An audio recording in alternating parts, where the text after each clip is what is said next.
what are the key traits of great charity founders? That's the next thing I want to get into. Basically talking about the characteristics that would make you excited or would make you a clearly good fit for going down this career path, because it is not for everyone. It probably is a minority career path, but it's a bigger minority than you might imagine. A lot of people think first about background. Do you need to be a malarial expert to become Rob Mather? And now Rob Mather certainly is a malaria expert now, but he wasn't when he founded the charity.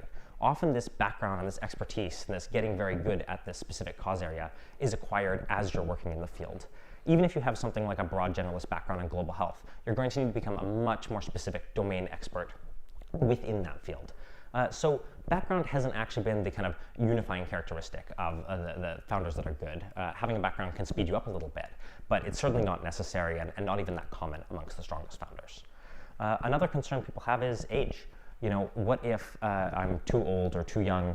But again, we don't really see a pattern of this. We've seen fantastic charity entrepreneurs who are 55 plus and fantastic entrepreneurs who are in the early 20s. There's a really wide range, and different age groups bring different pros and cons. Maybe a younger person has more career flexibility or personal flexibility. Maybe they have more interest in traveling to a country and living there for a period of time. Maybe they have more energy to do certain tasks. An older person often brings experience with them, brings connections, brings networks, that sort of thing. The next one is personal experience. So this is a really common myth in the charity world, a little less common in the EA world, but thinking through the idea that you need to experience something personally to start a charity on it or to work on it as an area. But unfortunately, of course, this rules out almost all of the most important areas. You won't necessarily experience the issue that's most cost-effective or most evidence-based to go through. Rob Mather didn't go through malaria. That's not how he came to the idea. It was about how impactful it was for other people. You have to have a good imagination. You have to be able to feel kind of the suffering that other people are going to go through and how that's going to feel. But going through it personally yourself is not an essential requirement and probably not even common for many of the most impactful cause areas. Another thing that is very common is the concerns about confidence and extroversion. So everyone imagines when they think of a charity entrepreneur kind of a gregarious extrovert who makes friends at every party that he goes to and is a master networker. And there definitely are charity entrepreneurs who fit this profile. Rob is brilliant at this. But there are also charity entrepreneurs who fit a different profile. There are introverted charity entrepreneurs. There are quiet charity entrepreneurs. There are research-oriented charity entrepreneurs. Often a co-founder team will have someone who's a bit more extroverted and a bit more socially interested, and someone who's a bit more reserved, a bit more focused on the details, a bit more good at other aspects of the charitable organization. So I think that sometimes people get a little bit caught up in these stereotypes of what a charity entrepreneur needs to look like, when really the range is a lot broader than that. And finally, network. So again, like the experience, the network comes with working in the field. There's lots of heuristics for how to get in contact with key experts and key people, but one thing that really helps is actually doing something that matters in their relevant field. If you contact an expert who's published a paper that only 10 people in the world have read, and you contact them excitedly to have a call with them, they're very likely to say yes. Most of the experts really care about their area. That's why they've become experts in it, and they're very excited to talk to other actors who are wanting to learn. You have to come in modest and humble, but you don't need to have this massive network. It does build up as you kind of gain the expertise, gain the knowledge, end up talking to people in these different positions. As you kind of bring up your charitable organization as a whole.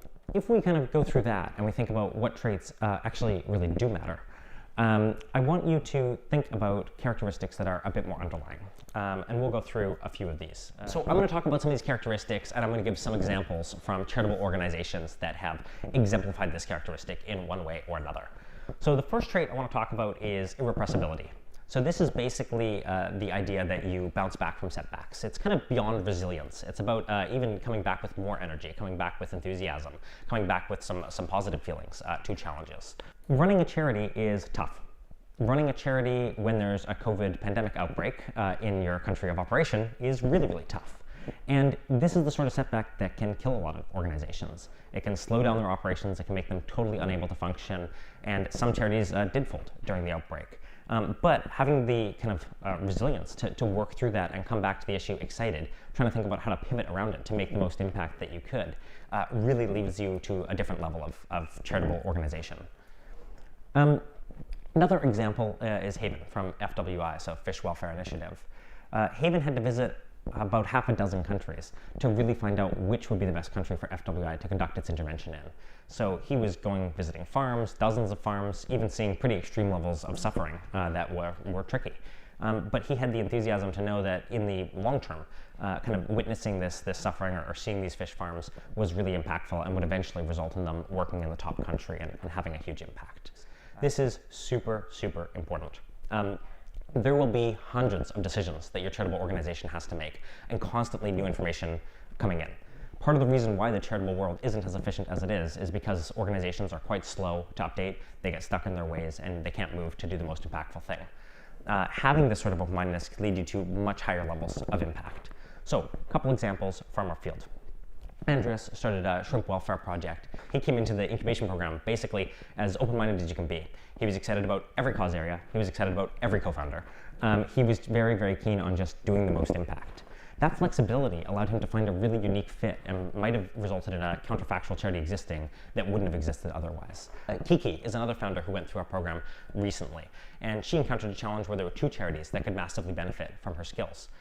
This is a really tough challenge, and most people will kind of settle on going for one or the other, or maybe splitting their time. But she was able to find a creative and unique solution where she was able to work for one during their key point and another for its key point to kind of maximize the impact across both. This only happened because she was able to consider a huge number of options when thinking about what the most impactful thing to do would be. Next up, let's talk about competence. So the good news about competence is if you're in this room, you're probably in a highly competent tier. So that's really exciting. You really are kind of in a well-resourced position to have some great impact for the world. But charity entrepreneurship is very requiring. It's hard work. There's a joke that charity entrepreneurship is great because you can pick your own hours as long as it's all of them. And there is some truth to that. It's a pretty intense job. And it doesn't mean you do have to work all your hours. We'll talk about work-life balance in a bit. But it does mean you have to be very, very good and very, very dedicated to getting work done and to getting truly absurd amounts of work done. So Lauren and Jack both were founders who went through our program and came in from the effective altruism movement. They both had backgrounds in kind of getting stuff done, consulting and for-profit entrepreneurship. And one of the biggest characteristics that we notice is this trait of just being able to get a huge amount of stuff done. So sometimes maybe you have a 3-hour deadline and some people are able to do something that looks like it took them 10 hours. Other people are able to do something that looks like it took them 1 hour. You need to be on the higher end of that spectrum. Otherwise, your charity will move slow. It will eventually stagnate and it will be hard for it to compete. Those kind of speed characteristics multiply out to your charity, and that's why both these charities have done more in a couple of years than many charities would do in a decade. Family Empowerment Media basically does radio messaging for health messaging, particularly family planning messaging, and they had a challenge, which is with radio messaging, it's very, very hard to do randomized control trials because it goes out to so many people, you have to randomize on a village level typically, which means you just need massive sample sizes. You need tens of villages to get power. But there was a recent technology about blocking, which allowed you to block radio signals from certain positions as long as you put it up in the right household. You could block the radio and you could replace one ad with another ad. So say an ad for family planning with an ad that's irrelevant to that and see what the difference is. This sort of solution saved not only hundreds of thousands of dollars in possible testing, but allowed more rapid testing to be done so that they could test messaging on a smaller level and randomize even what people got different messages on a more individual level. This sort of thing would be a really easy solution for a charitable organization to miss, but Family Empowerment Media caught. Or what about Killian? Working on a meta-charitable organization, so approaching the problem of how to do good from a completely different angle. Obviously, meta-charities are common in our world, but thinking about how to actually set up programs such that maybe they give people what they need psychologically as well as literally. One thing that was recently run by Training for Good was a workshop on how to do better in earning to give jobs. And part of the benefit was the confidence gain of people who went to the workshop who felt like they were worthy of asking for a salary promotion or kind of negotiating with their boss. This can be a really huge benefit, and often the best benefits of your organization might be a little bit to the right, a little bit outside of the box. Let's next talk about goal orientation. This is also super important and incredibly consistent across the best charities. It's hard to be good at something. It's very hard to be good at a lot of things. You really need your charitable organization to be very, very focused and very, very good at what it does. So let's talk about Savita. Savita had a challenge right at the beginning of their existence where they merged with another charitable organization doing similar sorts of activities. Typically, this can throw a charity off their groove. It can get them disorganized and spread across a dozen projects. But they were able to narrow down their scope until they were just working on their core mission. And they were able to pull that scope through even COVID times. Similarly with Animal Ask. This is an organization that works with animal organizations in the kind of broader animal movement about what is the most important thing to work on. What is the most important thing to do a corporate ask for example, or what's the most important thing to ask a government to do. Of course, hundreds of organizations contact them and try to get their help, but thinking about who's actually going to cause the most impact, not necessarily who's just going to look the best on their webpage or this sort of thing, was really important and required a high level of kind of results orientation to be at. One thing I want to mention here is we mentioned all these traits, but really nobody is a perfect fit. All the charity entrepreneurs I showed before have some examples of these traits and have some characteristics here, but they don't have all of them. They're not a 10 out of 10 on every ranking.